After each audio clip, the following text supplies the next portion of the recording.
Okay. Okay. Okay, now you can talk. I'm still adding Instagram. Hey everyone. Move over to your right. Welcome to our morning live session. Throughout the month of April, I'm going to be coming to you live each and every day, most often in the morning Pacific time, but not always, just depending on life. If you happen to catch yesterday's episode, it was behind the scenes because this weekend my husband and I are in the process of recording a bunch of videos, and so we're kind of slotting this in between. And by the way, you might notice I'm wearing the same shirt as I wore yesterday because I was recording the intro today for yesterday's episodes. Does that make sense? So I have to like match shirts to the module that I'm recording for my students for the future. It looks kind of funny if I'm hopping in and out of different things. Anyway, enough about that. Today's topic is, does too much quilting make a stiff quilt? This is, could we call it urban legend? Could we maybe even call it an old wives' tale? But it's a pretty commonly held belief, and I hear it fairly often from clients that come to me and they're like, I want loose quilting because I want a soft and fluffy quilt. And let me give you my take on this, my opinion on this today. It is possible to create a quilt that is stiff, but I don't think that too close quilting is generally the culprit.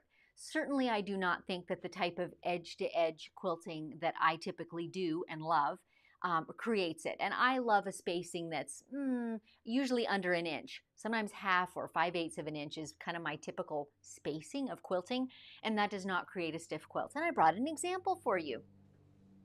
This is a quilt that lives in our living room.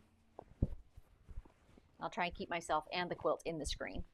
And it's a fairly heavy quilt. Both the backing and the solid gray on the front are a linen cotton blend, Essex linen. Many of you are maybe familiar with it. And this was the first quilt I did with that linen, and I wasn't sure how soft it would turn out to be, but in fact, it is super soft and cuddly. And what I think well, I should talk about the quilting before I take it out of the picture. I'm sorry if I'm hitting the mic. I'll try not to, you guys. Mr. Producer is making violent signs at me off camera. Watch the mic.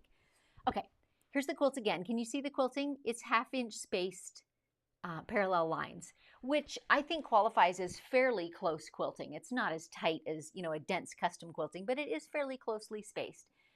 Does that not create a stiff quilt?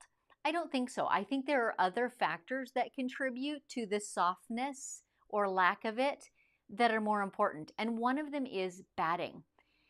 There are so many different types of batting out there now too, and I'm not going to go into a big dissertation on batting, but you kind of go from your polyester, which is lofty and soft, but also has a different sort of feel, to wool, which is super pliable and soft, but still fluffy, to poly cotton blends that have part poly, part cotton, and they're kind of a mix of the loft and stiffness levels, to what haven't we talked about yet? Full cotton, which I think is one of the stiffer battings actually, is 100% cotton.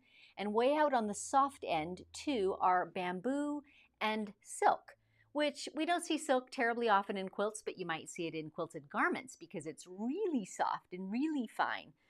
But I have lately fallen in love with 100% bamboo batting. It is just incredibly soft to the touch. And also the hand, the feel of it and the drape is super, super soft. But one of my longtime favorites is an 80-20 cotton poly blend. So 80% cotton, 20% poly. It gives you the natural fiber of a cotton for the most part, and the feel and breathability of a cotton, and a little bit of the loft of the polyester. But one of the things that addition of polyester does, which I love, is keeps it soft. It does not form creases in your finished quilt, and remember those creases like 100% cotton can. And it handles that half-inch straight line quilting that I showed you in my quilt. This is exactly what's in that quilt. This is Hobbs brand 80-20 cotton poly. It's exactly what's in this quilt that I showed you. And there it is. And it's absolutely lovely and snuggly. This is the batting I use probably the most often, is an 80-20 blend. And it washes well and it wears well and it turns into a soft quilt. So even with the spacing that I like, which is fairly close, right, the half-inch-ish spacing for my quilting lines, it still remains absolutely soft and flexible. Are there any questions that we want to be addressing before I keep going? Yes, except Instagram, I was late in joining, so when you show the quilt again, I didn't see the quilt on Okay, Mr. Producer's telling me that the Instagram folks who are watching this live didn't get to see the quilt. So let me hold it up again. This is a quilt that lives rolled up in a basket by our couch. And I won't be able to show you the whole thing. I simply cannot get it all in the camera. But the point that I was making today is look how soft it is. Look how cuddly. And not only is it quilted in half-inch spaced lines, but it also is made with fairly heavy fabric. The gray, wherever the gray solid is, there, and the polka dot that's on the back are both SX linen, which is a fairly weighty and even stiff fabric. But even with all of those factors, it still has turned into a beautifully soft quilt. So let me add one more consideration into the mix. You know, the point that I'm kind of making is that it is not only quilting that affects how soft or flexible or not your quilt is. It can be how close the quilting is spaced, but more likely it's the batting. And another thing you might consider is your thread choice. And I learned this in talking to a representative from Wonderfill, because I was asking her kind of about this, like what's the deal if you're doing custom quilting and maybe you're quilting pebbles or matchstick lines or something that's really close, 1/4 inch or less, and you don't want that stiff feeling. And her suggestion that makes total sense is use a finer thread, because a heavier weight thread like the 40 or even 50 that we often quilt with, that can result in more stiffness if you get a lot of it very close to each other or even backtracking over previous lines of stitching. So if you go further then into a 60 or even an 80 weight thread for quilting, it's much finer and will then produce a much softer quilt. So there's some ideas of things that you can play with to keep your quilts soft and flexible. Let's see some questions. Mama Pris, too much dense quilting makes a stiff quilt. I want to discuss trying bamboo on my red and white quilt. Okay, Mama Pris and I are good friends in real life. Pris does think that too much quilting makes a stiff quilt, and Pris, this is kind of my discussion point today. I don't think quilting is the only thing that makes a stiff quilt. Let's put it that way. It certainly can be one of the factors. But the idea that you have to keep your quilting like to 4-inch spacing in order for it to be soft, I feel like is going way too far in that direction. I think you can have 1-inch or even 1/2-inch spacing quite comfortably and still get a soft quilt if you have a soft bat and soft thread.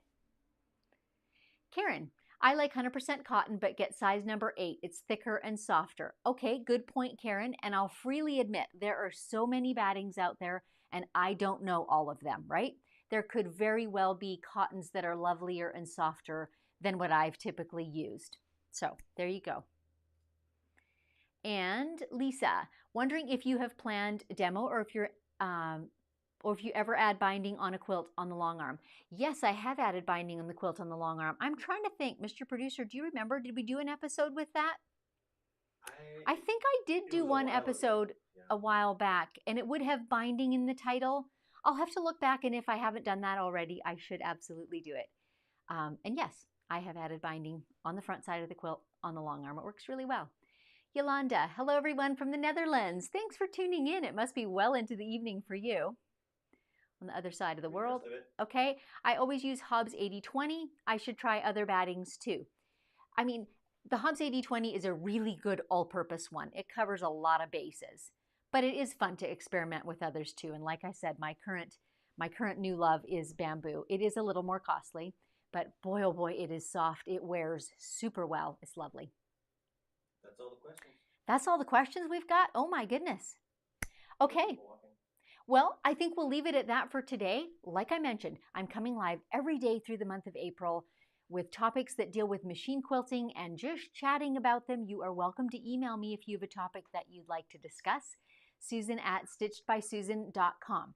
And all of this month is leading up to the release of my freehand quilting masterclass, or the enrollment opening, the last week in April. So this is a masterclass that has a whole lot of my freehand edge-to-edge quilting designs demoed, taught to you step by step, and also my thought processes as I devise these designs, as they've evolved and grown over the years, with the idea that this will be a springboard for you to create your own original ideas too. Lots of tips from my studio, some of my favorite tools, all that sort of thing.